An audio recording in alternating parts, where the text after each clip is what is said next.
Good morning CM Revanth Reddy sir. నేను ఒక DSC ఆస్పిరెంట్ని sir. నేను ఈరోజు మీతో ఒక 5 నిమిషాలు మా బాధను పంచుకోవడానికే నేను ఈ వీడియో చేస్తున్నాను. ఎందుకంటే ప్రతి ఒక్కరము ఇంత మానసిక బాధను భరించలేకపోతున్నాం. మీ దాకా మేము ఈ వీడియోస్తో వచ్చాము అంటే మేము మానసికంగా ఎంత క్షోభపడుతున్నామో మమ్మల్ని అర్థం చేసుకోండి సార్. మేము డిఎస్సికి వాయిదా కావాలని అడుగుతున్నాం. ఎందుకంటే మాకు టెట్ పెట్టారు సార్, డిఎస్సి పెట్టారు.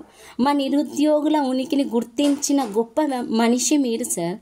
మా నిరుద్యోగుల అనే వాళ్ళు ఒకరున్నారు, వాళ్లకు సపోర్టింగ్గా నేను ఉండాలి, నిరుద్యోగుల తరపున నేనున్నాను రేవంత్ అన్నని అని చెప్పి మాకు ముందు నిలబడ్డారు సార్. అలాంటి మీ గొప్ప మనసుకి మేము పాదాభివందనాలు చేస్తాం సార్. కాకపోతే ఈరోజు మేము అదే డిఎస్సిని వాయిదా వేయమని ఎందుకు అడుగుతున్నామంటే మాకు సమయం సరిపోతలేదు సార్.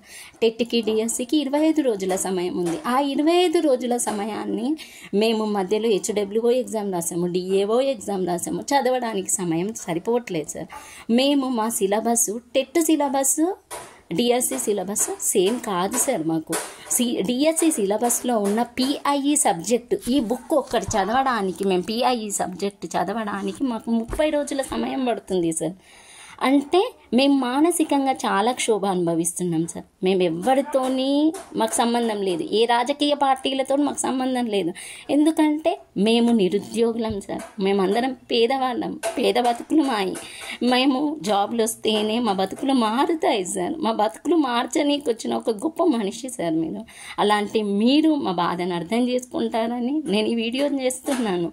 ప్లీజ్ సార్, దయచేసి మాకు కనీసం 2 నుంచి 3 నెలల సమయం ఇవ్వండి చాలు సార్. ఇంకా 2 నుంచి 3 నెలల సమయం ఇస్తే మేము శ్రద్ధగా చదువుకుంటాం, మా బతుకులు మేము మార్చుకుంటాం.